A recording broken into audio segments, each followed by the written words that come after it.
Hey everybody, this is Matt from Cincy Jungle. Today, I want to talk a little bit about defensive personnel. So you hear people talk about offensive personnel a lot, and they talk about it in terms of 10 personnel, 12 personnel, 21 personnel, 11 personnel, which the Bengals were, known for running quite a bit last year offensively. And that situation, the first number is the number of running backs in the field. The second number is the number of tight ends, and then you kind of figure out how many receivers are on the field from there. Defensive personnel works a little bit differently. All right. Now, basically, we have a 4-3 and a 3-4. So those give you a little bit of description. They tell you a little bit about it. But then from there, we switch and we start talking about what's going on in the secondary. So let's start off with the 3-4 defense. Now, the 3-4, you're actually running with 5 defensive linemen. All right, for who you look at as a defensive lineman on your roster and in a 4-3 defense, that's really what they've got. They're bringing in an extra defensive tackle. All right, Tupo will come on the field quite a bit in these looks, along with Atkins and Billings. And then your defensive ends are really 3-4 outside linebackers. So there's stand-up linebackers like we have Lawson and Hubbard here. In other situations, they will have Dunlap play that position as well. And then you've got 2 off-the-ball linebackers. So that second number is the stand-up ends as well as the linebackers. So 3-4, that leaves 4 more guys in the field. Generally, it's going to be 2 corners and 2 safeties. This is a pretty good picture of what a 3-4 looks like. Now, as if you saw my video earlier in the week, you may have caught to the part about the 3-4, and there are different fronts they will run out of the 3-4. All right, there are some different fronts that they will run. This is actually technically an under front here. All right, but that'll just move these guys around into different positions. All right, you're going to have the same personnel groupings, whether it's eagle, it's under, or whatever they're running with it. That's what you're going to have. All right, so that is the 3-4. Now we also have the 4-3.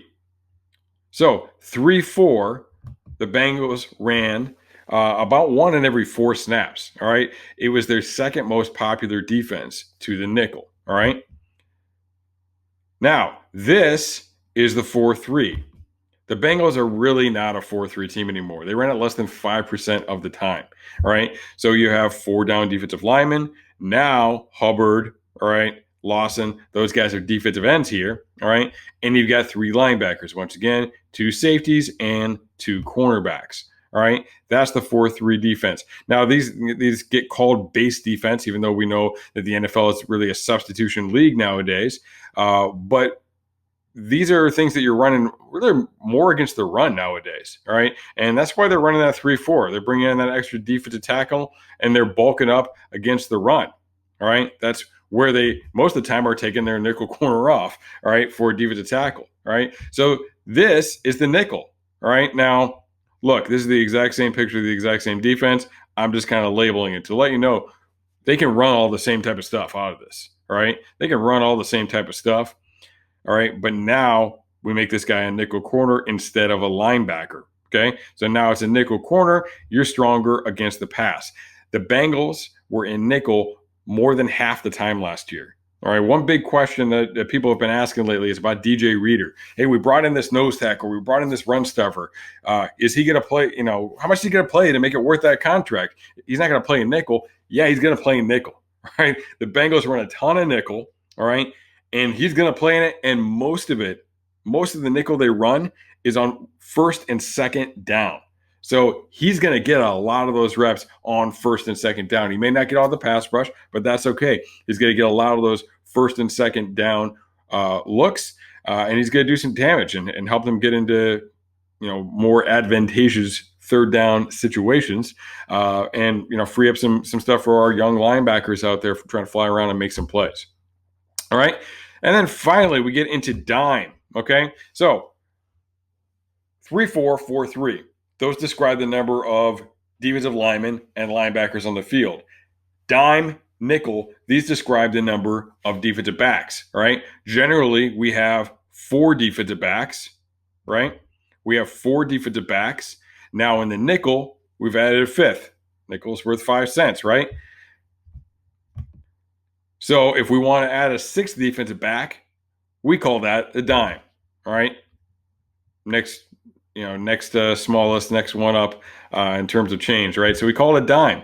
Now I just put DB here for the dime back, all right, for the extra defensive back. The Bengals ran a lot of three safety dime last year, and what they would usually do is it'd be Sean Williams, and then they'd have Clayton Fedulum or Brandon Wilson come inside, come on the field and play back with Jesse Bates, often in a cover two look. Okay. Now, I'm showing a cover two look for all this stuff. I'm showing the same picture. Obviously, they can rock down these safeties too. It doesn't change what the personnel is. A lot of things can change, all right? But we're just talking about the personnel right now. So in a dime, all right, in a nickel, 5, in a dime, 6, all right? And in the basic general packages, they're still just going to have 4 down defensive linemen in this situation.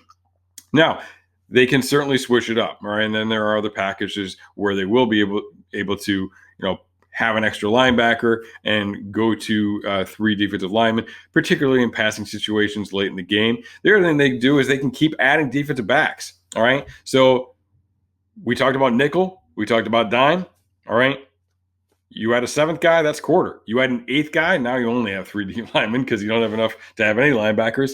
That would be dollar, all right? And we saw a little bit of this stuff kind of in prevent type situations last year. Not a ton of it, not really, what they're running the majority of the time. So that's why I really focused on those big 4-3, all right, which wasn't really a big one. Really the big 3 are 3-4, nickel, dime, all right? And I kind of grouped together dime and big dime. All right, but they do have that ability to change off. If they want somebody who can defend the run a little bit, who's a little stronger against the run, that's when you're going to see a safety in there. Could very well be Von Bell this year with Sean Williams going back. And if it's totally getting spread out, they want speed in the field, they're add another defensive back, and it'll be your Darius Phillips or somebody else like that. All right, so that's how that works. Now, let's talk a little bit about how substitutions work, all right, within this framework. So we'll take a look. First down, all right? It's first down. The Bengals are expecting to run. They're going to come out in their 3-4 personnel a lot of the time, all right? If they want to stop the run, they're going to come out in the 3-4 personnel. So what does that look like, all right? We've got our defensive backs. We've got Waynes. We've got Jackson. We've got Sean Williams, Jesse Bates back. All right. Probably going to be Bynes, at least to start the year, and Pratt as the 2 inside linebackers. All right. And then on the edge, we've got Dunlap. We've got Hubbard. Okay. Josh Tupou is on the field. All right. He's going to be playing maybe a 3 technique, maybe a 5 technique, a little bit wider.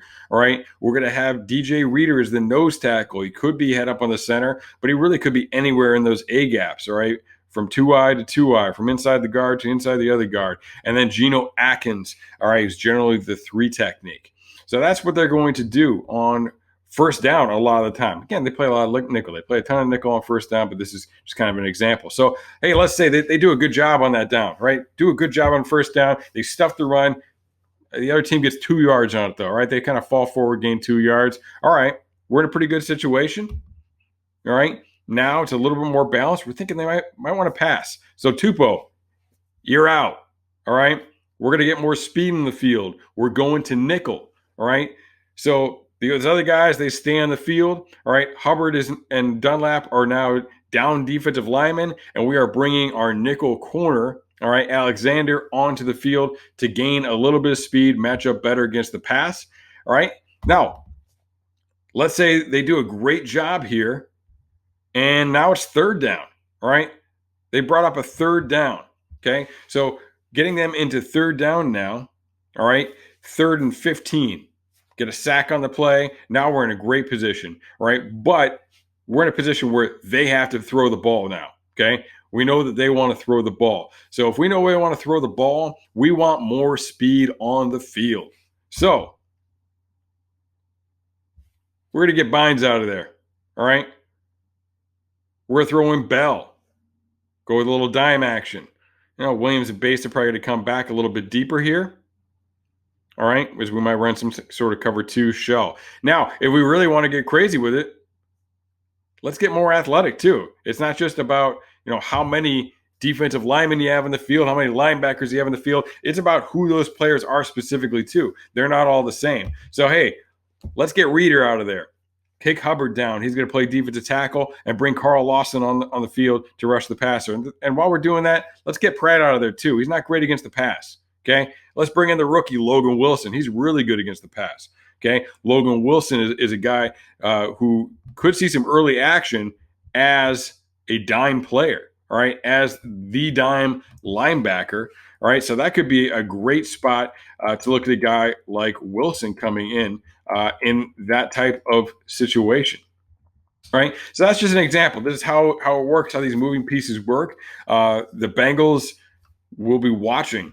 All right. They are watching the other team. They're watching this situation. All right. And as they're predicting down and distance wise and based on the personnel that are on the field, what type of plays they're going to see, that's when they make their own substitutions. All right. And, you take the Baltimore Ravens, who will, play 2 tight ends, 3 tight ends, and get into those types of situations. That's when you really got to be paying attention. You're probably not going to have 2 corners in the field all the time when you're matching up against a team like that who does some different types of things. All right, so as we talked about earlier, one of the big questions about DJ Reeder, and we're paying him all this money, is he going to play even in nickel? And you got to remember, nickel is base. So, yeah, he's going to play in nickel. They're running a lot of nickel on first down. They're running a lot of nickel on second down. He's going to play in nickel, right? But, yeah, they'll get him out of there situationally as well. So, key thing to remember here, okay, positions don't matter, all right? All right, we just talked about all this about positions and personnel, all right? But really, they don't matter. Roles matter. What am I going to ask you to do? How are you going to align, all right?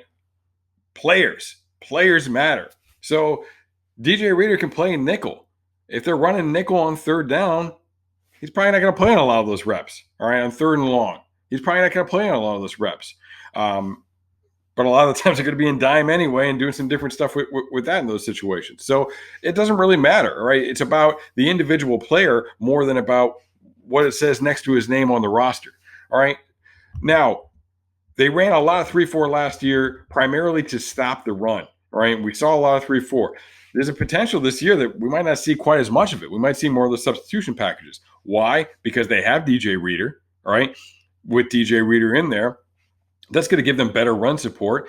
It's going to free up the linebackers. Hey, we got all these brand new linebackers too. They've got Bynes. They've got all these rookies they drafted. All right. So if they're just better against the run and they can play in a 7-man box, a 6-man box, they might not need to do it as much. All right. Von Bell. All right. Von Bell, I think, should be an upgrade in terms of his run support. So if they're playing Von Bell rock down quite a bit, again, maybe they don't need to have that extra defensive tackle on the field quite as much. So conversely, right, if they're playing well with the front 7 guys, maybe they don't rock down as much. Maybe they're playing a little bit more cover 2, cover 4, like they did at the end of the season, instead of always rocking down and playing cover 1 and cover 3.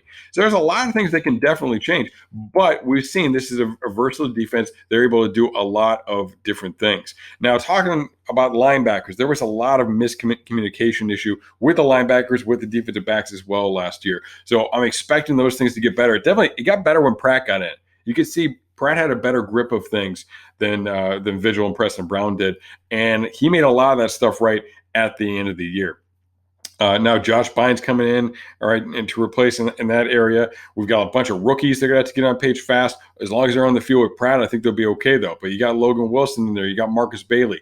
Both could be dime backers, right? That might be Bailey's future, all right? If Logan Wilson might, kind of take over, and then in these passing nickel situations, it might be Logan Wilson and Marcus Bailey at some point. But it's going to take time to get these guys all on page. I think Davis Gaither's a little different. He's good against the pass, but he's also a good pass rusher.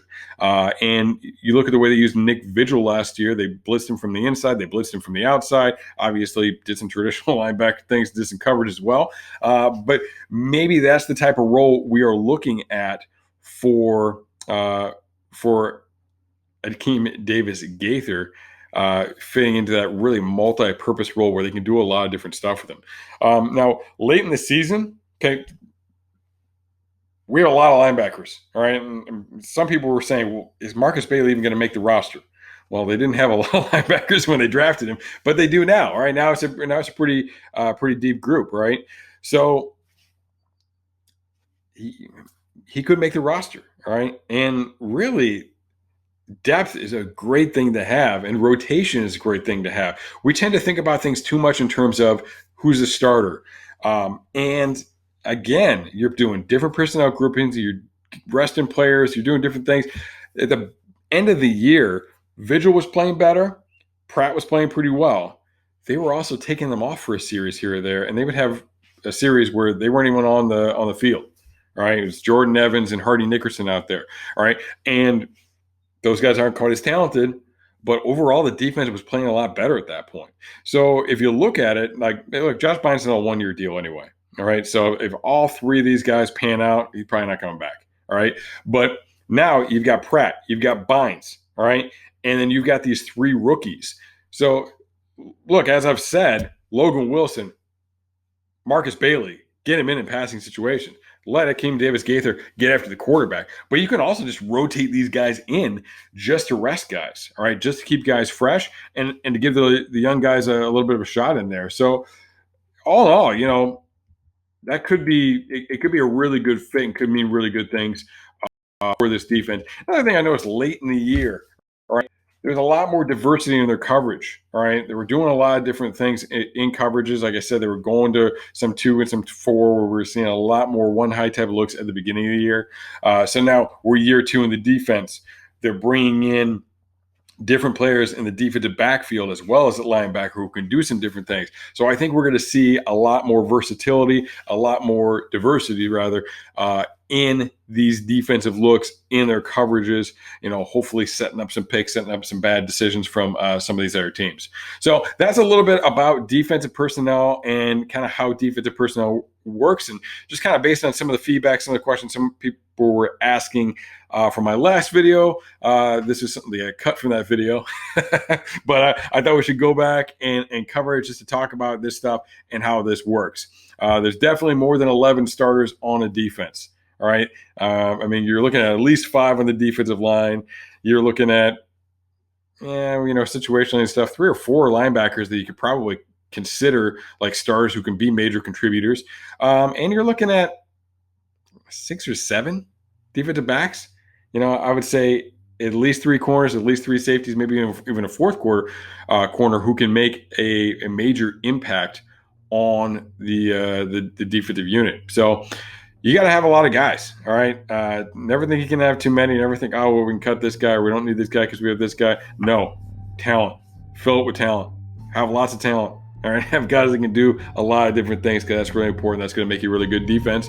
And then injuries come and play too. So let's make sure we're getting all these guys ready to go. So appreciate you checking this out today. Keep on coming back. I'll keep putting this stuff out all year. Finished up a 16-game breakdown on the Bengals defense, and that's where some of the stuff is kind of coming from, being inspired by.